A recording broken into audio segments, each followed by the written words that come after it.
हम अक्सर सोचते हैं कि बाइबल की कुछ कहानियां सिर्फ बच्चों के लिए हैं। संडे स्कूल में हमने एक छोटे कद के आदमी के बारे में सुना जो भीड़ में पीछे रह गया और यीशु को देखने के लिए एक पेड़ पर चढ़ गया। हमने इसे एक प्यारी सी कहानी समझा और आगे बढ़ गए। लेकिन ठहरिए, क्या ये सचमुच सिर्फ एक नाटे आदमी की कहानी है या ये उस इंसान की कहानी है जिसके पास सब कुछ है, नाम, पैसा, ताकत, लेकिन फिर भी उसके भीतर एक खालीपन गूंजता रहता है? अगर आज आपकी जिंदगी में कामयाबी है पर सुकून नहीं, पैसा है पर शांति नहीं, तो शायद ये कहानी सिर्फ इतिहास नहीं, आपका आईना है।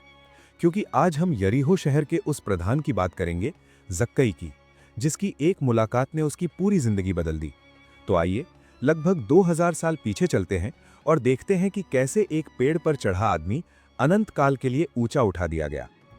यदि आप सच में इस कहानी के गहरे रहस्य को जानना चाहते हैं तो कमेंट में आमीन या हालेलुया लिख दीजिए। जगह है यरीहो। बाइबल में इसे खजूरों का नगर कहा गया है, लेकिन उस समय का यरीहो कोई धूल भरा छोटा मोटा गांव नहीं था।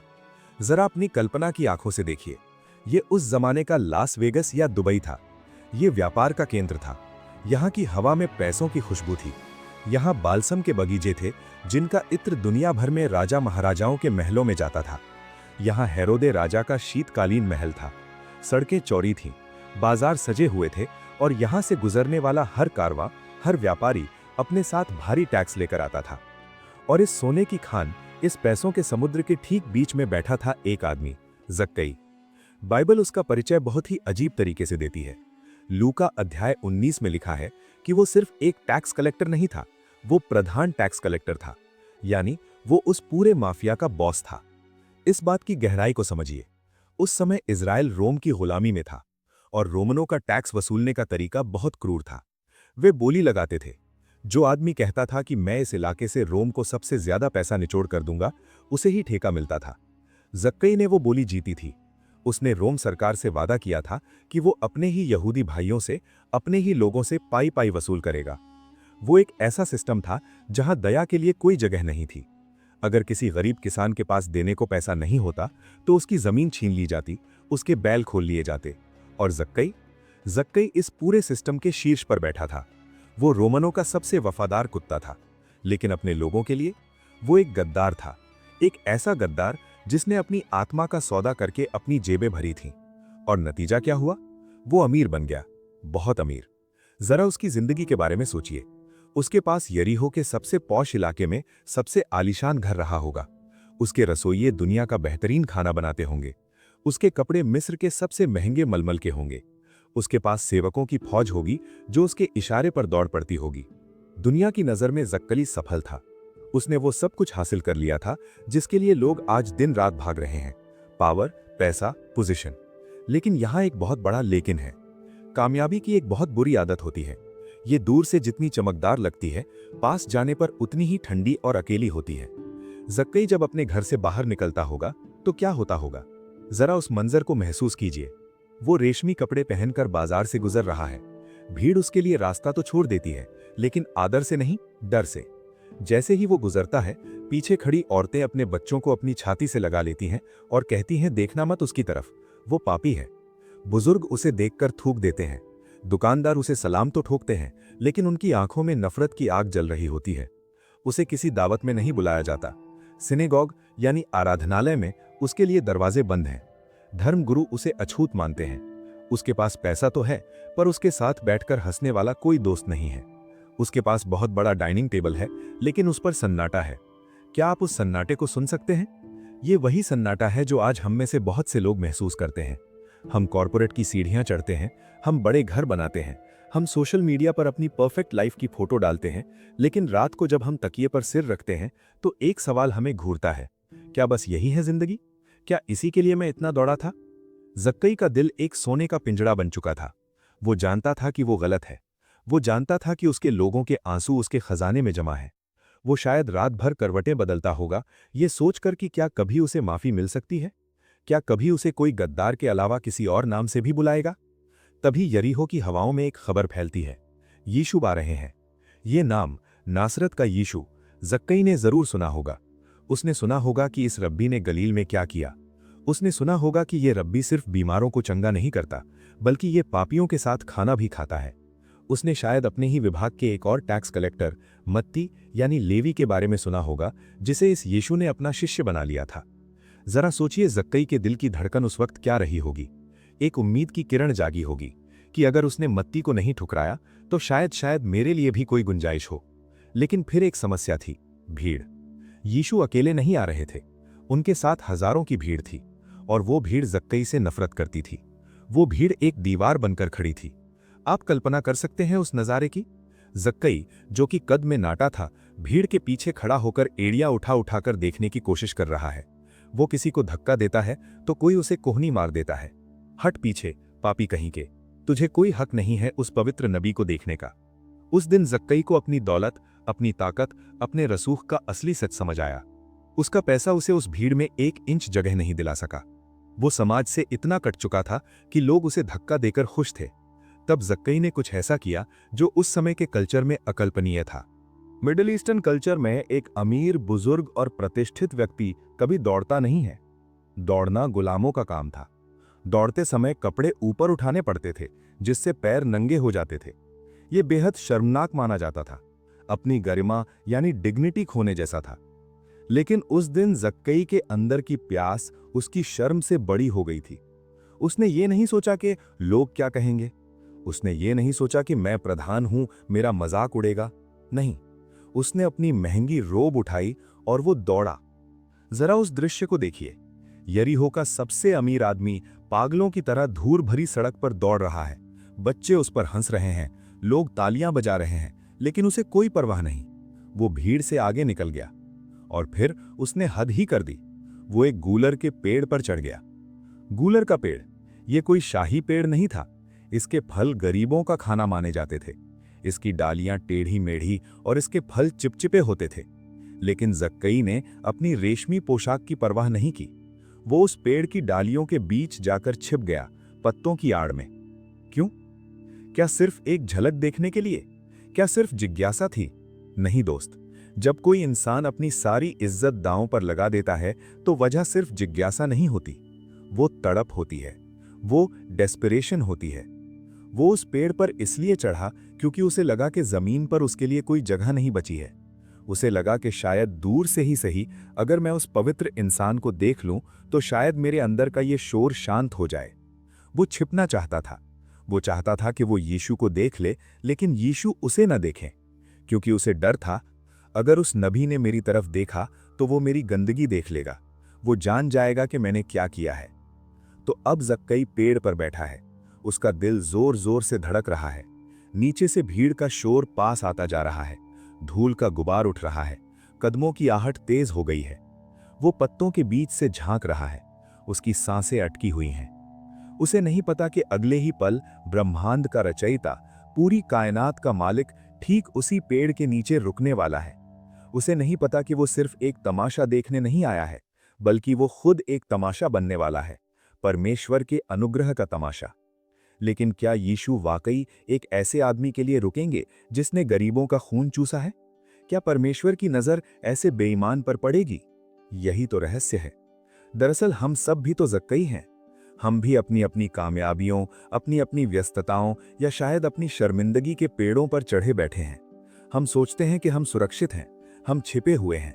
हम सोचते हैं कि परमेश्वर हमें नहीं देख सकता या देखना नहीं चाहता।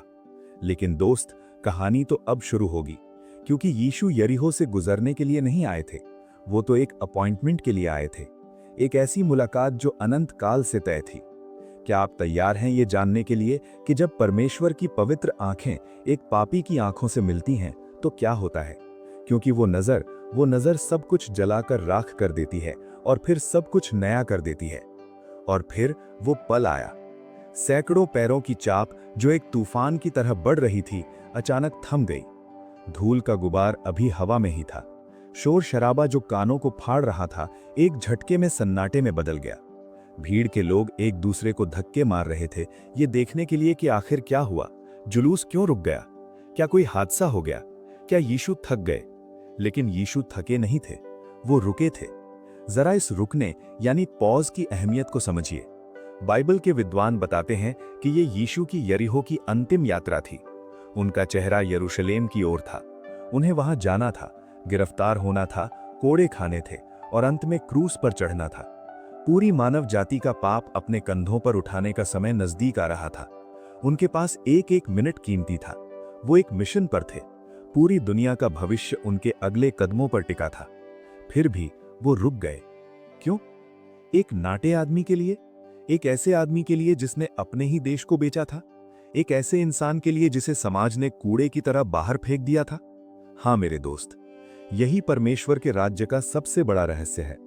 हम सोचते हैं कि परमेश्वर बहुत व्यस्त है। हम सोचते हैं कि वो ब्रह्मांड को चलाने में, तारों को संभालने में इतना उलझा हुआ है कि उसे मेरी छोटी सी समस्याओं, मेरे अकेलेपन, मेरे आंसुओं की परवाह नहीं होगी। लेकिन यरीहो की उस सड़क पर यीशु ने साबित कर दिया कि भीड़ चाहे कितनी भी बड़ी क्यों ना हो, परमेश्वर की नजर हमेशा एक यानी द वन पर होती है। वो भीड़ को नहीं बचाते, वो व्यक्तियों को बचाते हैं। वो 99 भेड़ों पर छोड़कर उस एक खोई हुई भेड़ के लिए रुक जाते हैं। भीड़ सांस रोके देख रही थी। यीशु की नजरें दाएं बाएं नहीं भटकी।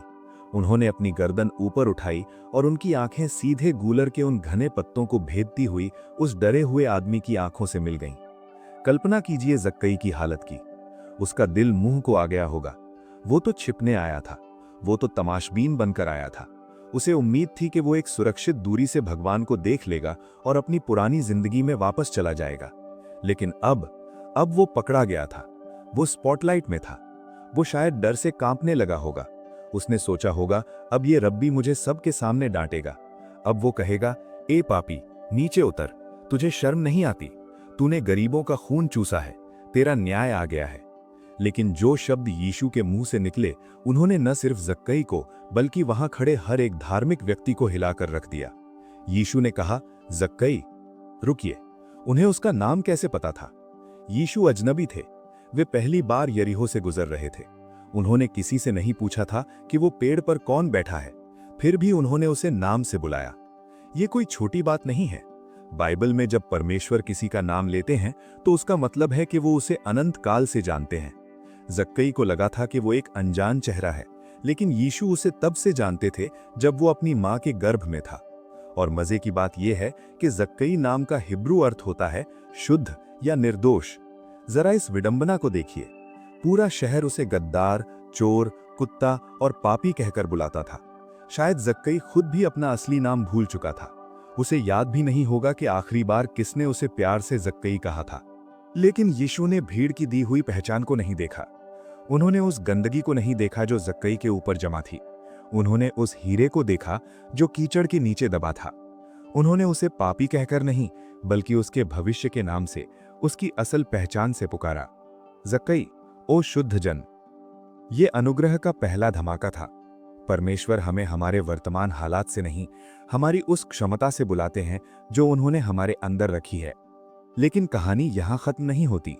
असली झटका तो अब लगने वाला था। यीशु ने आगे कहा, झट नीचे उतरा, क्योंकि आज मुझे तेरे घर में रहना अवश्य है। ध्यान दीजिए, उन्होंने ये नहीं कहा कि क्या मैं तेरे घर आ सकता हूं या अगर तुझे बुरा न लगे तो। नहीं, उन्होंने कहा, मुझे रहना अवश्य है। I must stay. ग्रीक भाषा में यहां डेई शब्द का इस्तेमाल हुआ है, जिसका मतलब है ये एक ईश्वरीय जरूरत है। मानो पूरी कायनात का संतुलन इसी बात पर टिका था कि आज रात परमेश्वर उस पापी के घर खाना खाएं। उस समय के यहूदी कल्चर में किसी के घर जाने का मतलब था मैत्री की मोहर, सील ऑफ फ्रेंडशिप।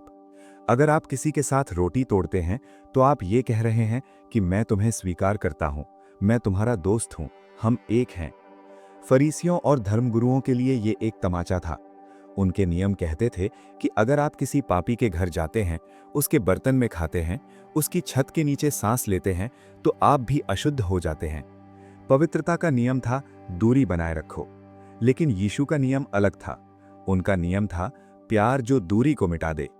यीशु ने जक्कई से ये नहीं कहा, जक्कई पहले नीचे उतरो, फिर मंदिर जाओ, अपने पापों की माफी मांगो, जो पैसा चुराया है उसे वापस करो, गंगा नहा कर आओ, और जब तुम पवित्र हो जाओगे तब मैं तुम्हारे घर आऊंगा। नहीं, बिल्कुल नहीं। उन्होंने कहा, मैं आज आ रहा हूं, जैसे हो वैसे ही, उसी गंदगी के साथ, उसी भ्रष्टाचार के साथ, उसी शर्मिंदगी के साथ। तुम बस दरवाजा खोलो, सफाई मैं खुद कर लूंगा। यही वो बात है जो ईसाई धर्म, क्रिश्चियनिटी को दुनिया के बाकी सभी धर्मों और दर्शन शास्त्रों से अलग करती है। दुनिया कहती है अपने आप को सुधारो, तब भगवान तुम्हारे पास आएंगे। यीशु कहते हैं मैं तुम्हारे पास आऊंगा और मेरा आना ही तुम्हें सुधार देगा। जक्कई उस पेड़ से कैसे उतरा होगा? बाइबल कहती है वो तुरंत उतरा और आनंद से उतरा। जरा उस दृश्य को स्लो मोशन में देखिए। एक पल पहले वो डर से कांप रहा था और अगले ही पल वो अपनी इज्जत की परवाह किए बिना पेड़ की डालियों से कूदता फांदता नीचे आ रहा था। उसके कपड़े शायद फट गए होंगे, हाथों में खरोंचें आई होंगी, लेकिन उसके चेहरे पर एक ऐसी चमक थी जो सालों से गायब थी। वो नीचे उतरा और यीशु के पैरों में गिर पड़ा होगा। नहीं, माफी मांगने के लिए नहीं, बल्कि उस स्वीकार्यता को गले लगाने के लिए जो उसे मिली थी। उसने यीशु को अपने घर ले जाने का रास्ता दिखाया। लेकिन यहां हमें एक पल के लिए रुकना होगा और एक बहुत ही गहरे सवाल का सामना करना होगा। क्या होता अगर प्रभु यीशु उस पेड़ के नीचे न रुकते? जरा सोचिए, ये कोई मामूली सवाल नहीं है। अगर यीशु बाकी धार्मिक गुरुओं की तरह अपनी पवित्रता बचाने के लिए जक्कई को अनदेखा करके निकल जाते तो क्या होता? जक्कई पेड़ पर ही बैठा रह जाता। शाम होती, भीड़ चली जाती। वो धीरे से नीचे उतरता, अपने आलीशान खाली महल में वापस जाता। वो अभी भी अमीर होता, उसके पास अभी भी सत्ता होती, लोग अभी भी उससे डरते, लेकिन उसकी आत्मा हमेशा के लिए मर चुकी होती। वो उस रात भी उसी बेचैनी के साथ सोता। वो शायद और ज्यादा कड़वा हो जाता। वो सोचता, देखा, भगवान भी मुझसे नफरत करता है, मेरे लिए कोई उम्मीद नहीं है। और वो शायद पहले से भी ज्यादा क्रूर बन जाता। लेकिन शुक्र है कि हमारा परमेश्वर अनदेखा करने वाला परमेश्वर नहीं है। वो रुका, उसने अपनी प्रतिष्ठा, अपना नाम, अपनी धार्मिक छवि सब दांव पर लगा दी, सिर्फ एक खोए हुए बेटे को वापस लाने के लिए। जब यीशु जक्कई के साथ चलने लगे तो भीड़ का रुख बदल गया। जो लोग अभी तक होसन्ना गा रहे थे, अब उनके चेहरों पर तेवर बदल गए। हवा में कानाफूसी शुरू हो गई। ये कैसा नबी है? क्या इसे पता नहीं कि वो आदमी कौन है? ये तो पापियों का यार बन गया है। लोग नाराज थे। वो उस परमेश्वर को बर्दाश्त नहीं कर पा रहे थे जो उनके दुश्मनों से भी प्यार करता था। उन्हें एक ऐसा मसीहा चाहिए था जो रोमनों को मार भगाए और गद्दारों को सजा दे। लेकिन उन्हें एक ऐसा मसीहा मिला जो गद्दारों के घर मेहमान बनकर जा रहा था। लेकिन असली राज तो अभी खुलना बाकी था। भीड़ सोच रही थी कि यीशु ने एक गलती कर दी है। वो सोच रहे थे कि जक्कई कभी नहीं सुधरेगा। वो सोच रहे थे कि ये सिर्फ एक दावत है। लेकिन वो गलत थे, बहुत गलत। क्योंकि जब रोशनी अंधेरे कमरे में दाखिल होती है तो अंधेरे को भागना ही पड़ता है। जब परमेश्वर का महासागर एक छोटे से गंदे नाले में मिलता है तो नाला गंदा नहीं रहता, वो महासागर का हिस्सा बन जाता है। जक्कई के घर के उस बंद दरवाजे के पीछे अब कुछ ऐसा होने वाला था जो पूरे यरीहो के अर्थशास्त्र को हिलाकर रख देगा। एक ऐसा सौदा होने वाला था जहां एक आदमी अपनी पूरी जिंदगी की कमाई को एक पल में लुटाने को तैयार हो जाएगा। क्या आप तैयार हैं ये देखने के लिए कि सच्चा परिवर्तन कैसा दिखता है? क्योंकि हम सिर्फ आंसू बहाने या भावनात्मक होने की बात नहीं कर रहे हैं। हम उस परिवर्तन की बात कर रहे हैं जो आपकी जेब, आपकी तिजोरी और आपके बैंक अकाउंट पर हमला करता है। दरवाजा खुल रहा है, चलिए अंदर चलते हैं। कल्पना कीजिए उस मंजर की। दरवाजा बंद हो जाता है। बाहर की दुनिया, बाहर का शोर, बाहर की नफरत सब उस दरवाजे के पीछे छूट जाती है और अंदर एक अजीब सी शांति छा जाती है। लेकिन बाहर तूफान मचा हुआ था। बाइबल कहती है कि जब यीशु जक्कई के घर में दाखिल हुए तो सब लोग, ध्यान दीजिए, सिर्फ कुछ लोग नहीं बल्कि सब लोग कुरकुराने लगे। ये तो एक पापी के यहां मेहमान बनने गया है। जरा इस भीड़ की मानसिकता को देखिए। ये वही लोग थे जो कुछ पल पहले यीशु की जय जयकार कर रहे थे। ये वही लोग थे जो चमत्कार देखने के लिए बेताब थे। लेकिन जैसे ही परमेश्वर के अनुग्रह ने उनकी धार्मिक सीमाओं को लांघा, उनका प्यार नफरत में बदल गया। हमें ये कड़वा सच समझना होगा। धर्म को हमेशा ये पसंद आता है जब बुरे लोगों को सजा मिलती है, लेकिन सुसमाचार तब चमकता है जब बुरे लोगों को गले लगाया जाता है। भीड़ चाहती थी कि यीशु जक्कई के घर पर पत्थर फेंके, लेकिन यीशु ने पत्थर नहीं, अपनी उपस्थिति दी। अब हम घर के अंदर चलते हैं। वहां क्या हो रहा होगा? जक्कई ने अपने सबसे बेहतरीन नौकरों को काम पर लगा दिया होगा। मेज पर सबसे अच्छे पकवान सजाए गए होंगे। लेकिन मुझे यकीन है कि जक्कई का ध्यान खाने पर नहीं था। उसकी आंखें बार बार यीशु के चेहरे पर टिक जाती होंगी। उसने आज तक सिर्फ लेना सीखा था, छीनना सीखा था। उसकी पूरी जिंदगी का गणित था मेरा फायदा तुम्हारा नुकसान। लेकिन आज उसके सामने एक ऐसा इंसान बैठा था जिसने उससे कुछ नहीं मांगा, न टैक्स, न चंदा, न ही कोई सफाई, बस प्यार। वो खाना खाते हुए सोच रहा होगा, ये मुझे जानता है, ये मेरी हर काली करतूत जानता है, फिर भी ये मेरे साथ नमक और रोटी खा रहा है। दोस्तों, जब बिना शर्त वाला प्यार किसी पत्थर दिल इंसान से टकराता है तो वो पत्थर पिघलने लगता है। और यही वो पल था जब जक्कई के अंदर का बांध टूट गया। वो अपनी कुर्सी से खड़ा हो गया। शायद कमरे में सन्नाटा छा गया होगा। चम्मच और प्लेटों की खनखनाहट बंद हो गई होगी। यीशु ने ऊपर देखा। जक्कई का शरीर कांप रहा था, लेकिन उसकी आवाज में एक नई ताकत थी, एक ऐसा संकल्प जो अभी अभी पैदा हुआ था। उसने जो कहा, उसने न सिर्फ उस कमरे को हिला दिया, बल्कि आने वाले युगों के लिए पश्चाताप की परिभाषा बदल दी। सुनिए उसके शब्द। हे प्रभु, देख, मैं अपनी आधी संपत्ति कंगालों को देता हूं, और यदि मैंने किसी का कुछ अन्याय करके लिया है तो उसे चौगुना फेर देता हूं। रुकिए, क्या आपने सुना उसने क्या कहा?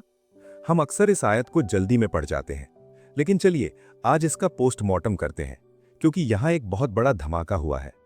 यहूदी कानून तौरात बहुत स्पष्ट था।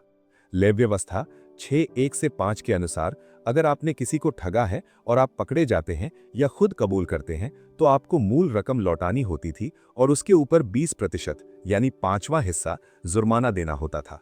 ये कानून था, ये न्याय था। लेकिन जक्कई ने कानून की किताब को फाड़कर फेंक दिया। उसने 20% नहीं कहा, उसने कहा चौगुना, यानी 400%। जरा गणित लगाइए। मान लीजिए उसने किसी से 10,000 रुपए ठगे थे। कानून कहता था 12,000 लौटा दो और तुम बरी हो।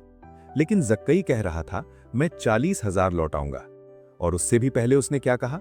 मैं अपनी आधी संपत्ति गरीबों को देता हूं। दोस्तों, ये कोई मामूली दान नहीं था, ये एक अमीर आदमी का दिवालियापन था। अगर वो अपनी आधी दौलत गरीबों को दे दे और बाकी आधी में से लोगों को 4 गुना लौटाने लगे तो उसके पास क्या बचेगा? शायद कुछ भी नहीं। वो शायद उसी स्थिति में आ जाएगा जहां वो गरीब किसान थे जिन्हें उसने लूटा था। लेकिन असली सच तो ये था कि उसे इसकी परवाह ही नहीं थी। यही है सच्चे परिवर्तन का सबूत। अक्सर लोग कहते हैं मैं मसीह में आ गया हूं, मेरा दिल बदल गया है। हम चर्च में रोते हैं, हम गीत गाते हैं, हम हाथ उठाते हैं। ये सब अच्छा है, लेकिन जक्कई की कहानी हमें बताती है कि जब तक परिवर्तन आपके बटुए वॉलेट तक नहीं पहुंचता, तब तक वो शायद आपके दिल तक भी नहीं पहुंचा है। जक्कई ने यीशु से ये नहीं कहा कि प्रभु, मैं आज से बाइबल ज्यादा पढ़ूंगा या मैं अब सिनेगॉग रोज जाऊंगा। नहीं, उसने अपनी सबसे कीमती चीज, अपना पैसा उठाकर परमेश्वर के कदमों में रख दिया। पैसा उसका भगवान था, पैसा उसकी सुरक्षा थी, पैसा उसका घमंड था, और उसी पैसे को उसने लात मार दी। क्यों? क्योंकि उसे असली खजाना मिल गया था। जब आपको हीरा मिल जाता है तो आप कंकड़ पत्थरों को अपनी मुट्ठी में जकड़ कर नहीं रखते, आप उन्हें छोड़ देते हैं। जक्कई का त्याग ये साबित कर रहा था कि अब उसका भरोसा सोने के सिक्कों पर नहीं, बल्कि उस बढ़ई के बेटे पर था जो उसके सामने बैठा था। सोचिए उस कमरे में मौजूद चेलों का क्या हाल हुआ होगा। पतरस, यूहन्ना, वे सब एक दूसरे का मुंह देख रहे होंगे। कुछ ही दिन पहले एक धनी युवा राजकुमार यीशु के पास आया था। यीशु ने उससे कहा था अपना सब कुछ बेचकर गरीबों को दे दे। वो उदास होकर चला गया था, क्योंकि उसे अपनी दौलत से प्यार था। लेकिन यहां एक कुख्यात पापी बिना यीशु के कहे अपनी मर्जी से सब कुछ लुटा रहा था, बिना किसी शर्त के। ये अनुग्रह की ताकत है। कानून कहता है देना पड़ेगा, इसलिए हम देते हैं।